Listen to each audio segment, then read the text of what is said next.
What could make a royal guard break formation just to bow before a homeless man? You are not who you are. You are the true heir to the throne.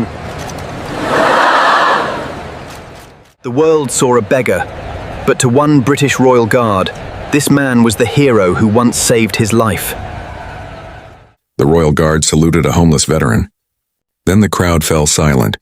The crowd was silent. Not the polite, distracted silence of tourists waiting for photographs, but a deep, collective stillness. The kind that falls over a group of strangers when they instinctively understand they are witnessing something they were never supposed to see. A royal guard, dressed in the deep red tunic and towering bearskin cap recognized around the world, had done the unthinkable. He had broken formation. He stood now, rifle at his side, facing a ragged old man seated on the cold pavement outside the palace gates, and he was saluting him. Not the stiff ceremonial nod tourists were used to photographing, but a full formal salute, the kind reserved for generals, for heroes, for men whose names are read aloud at memorials. Cameras that had been clicking non-stop just moments earlier now hung frozen at people's sides. A little girl tugged at her mother's coat sleeve and whispered, "Why is he saluting the beggar man?" Nobody had an answer. Not yet. To understand this moment, we have to go back, not years, but just a few hours to a cold London morning, when the story hadn't yet found its ending. The man nobody saw. His name was Thomas Whitfield, though almost no one on that street knew it. To the hundreds of tourists who passed him every day outside Buckingham Palace, he was simply the old man on the corner, a fixture of the landscape, as unremarkable as the lamppost he sat beside. His coat was too thin for the weather, patched in places with mismatched fabric. His boots had long since given up trying to keep water out. His hands, when they weren't tucked beneath his arms for warmth, trembled slightly. Not from cold alone, but from something deeper, something that had settled into his bones decades ago and never quite left. People rarely looked at him directly. It wasn't cruelty exactly, more a kind of practiced blindness that city life teaches you. A coin dropped into his cup here and there, a murmured apology when someone had nothing to give, and then the crowd would move on, swallowed by the grandeur of the palace gates, the changing of the guard, the photographs they'd traveled thousands of miles to take. Nobody asked Thomas his story. If they had, they would have learned that 30 years earlier, he had worn a uniform not unlike the one now standing at attention feet away from him. They would have learned that he had served 2 tours in conflicts most people only read about in textbooks. They would have learned that he had once carried a wounded comrade 3 miles through hostile terrain, refusing to leave him behind even as his own strength gave out. But nobody asked. And so nobody knew. When Thomas came home from war, there had been no parade, no welcome banners, no crowd to greet him. There had been an empty flat that no longer felt like his, a marriage that had quietly dissolved during his years away, and a mind that replayed things he could never quite explain to anyone who hadn't been there. The support he needed was slow to come, and by the time it arrived, he had already slipped through the cracks, first losing his job, then his flat, then piece by piece his sense of belonging to the world around him. For years, the pavement outside the palace had become something like home. He told himself it was temporary. Somewhere along the way, temporary had become permanent. The guard who remembered inside the palace gates the changing of the guard proceeded with its usual precision.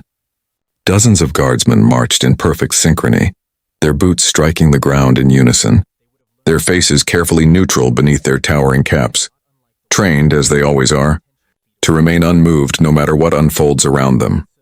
Among them was a guardsman named James Whitfield, no relation by blood to Thomas, though fate, it seemed, had other plans for their names to intertwine in the retelling of this story. James was younger, sharper-eyed, and had only been with the regiment for a few years. But before this posting, he too had served overseas, and there, in a chaotic, smoke-filled evening years earlier, halfway across the world, a wounded young soldier named James had been dragged to safety by an older man he barely knew, a stranger who refused to let him die alone in the dirt, who half carried, half dragged him through gunfire until they reached help. James remembered the man's face. He remembered his voice, steady even as blood soaked through his own sleeve. He remembered promising himself that if he ever survived that day, he would find a way to repay a debt that could never truly be repaid. He never learned the man's name. In the chaos of war, introductions are often the first casualty. James searched for him afterward, made inquiries through official channels, but records were incomplete, and eventually life moved on.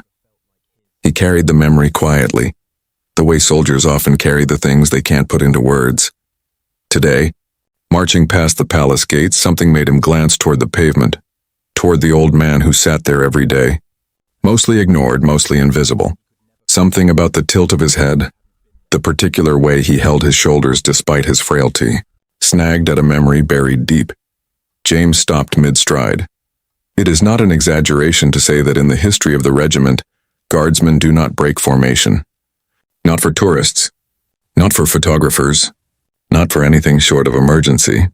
And yet, for a moment that felt both impossibly long and impossibly short, James stood frozen, staring at a face he hadn't seen in years but would never truly forget. Then he stepped out of line. The salute gasps rippled through the crowd as James crossed the small distance between the formation and the old man on the pavement. Tourists lowered their phones. A palace official near the gate took a half-step forward, uncertain whether to intervene, then stopped, sensing him as everyone around him seemed to sense that this was not a mistake. James stood before Thomas, straightened his back and raised his hand in a slow, deliberate salute. Thomas blinked up at him, confusion crossing his weathered face. For a long moment he didn't understand.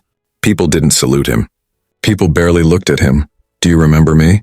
James asked quietly, his voice carrying just enough for those nearby to hear.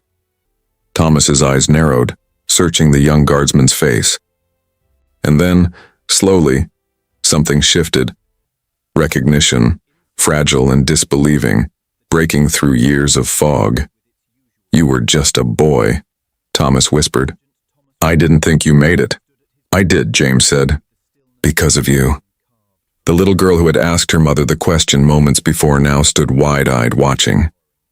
Her mother had stopped trying to explain and simply watched too, along with everyone else. James turned slightly toward the gathered crowd, his composure firm despite the emotion visible in his eyes. "This man," he said loud enough now for those nearby to hear clearly, "is not a beggar. He's the reason I'm alive. He carried me through gunfire when he had every reason to save himself instead. I've spent years wondering if I'd ever get the chance to thank him." A hush fell deeper over the crowd. Someone near the front began quietly crying. A journalist who had been covering the ceremony for a local outlet raised her camera, capturing the moment before she even fully understood its significance. An image that, within 24 hours, would be shared, translated, and discussed across the world. What came after news of the encounter spread quickly. By the next morning, the story had made headlines far beyond London. Veterans organizations reached out. Strangers who had walked past Thomas 100 times without a second glance now returned, not with spare coins, but with real help, housing assistance, medical care, and something Thomas hadn't felt in a long time, being seen. James visited him often in the weeks that followed.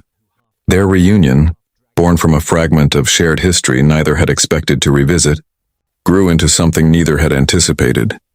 A friendship forged not in the chaos of war but in the quiet, ordinary moments afterward, sharing tea, trading stories, sitting in comfortable silence. Thomas eventually moved into stable housing, supported by donations that poured in from people moved by his story. He began speaking occasionally, with veterans groups, not about heroism, he insisted, but about the importance of not looking away from the people so easily overlooked. "We walk past people every day," he said in one interview, his voice steadier than it had been in years. "And we never know what they've carried, or who they carried to get us here." As for James, he continued his service, carrying with him not just the discipline of his uniform, but the memory of a debt finally acknowledged, a reminder that some promises, even unspoken ones, find their way to being kept. The crowd outside the palace that day came for a photograph of tradition and ceremony.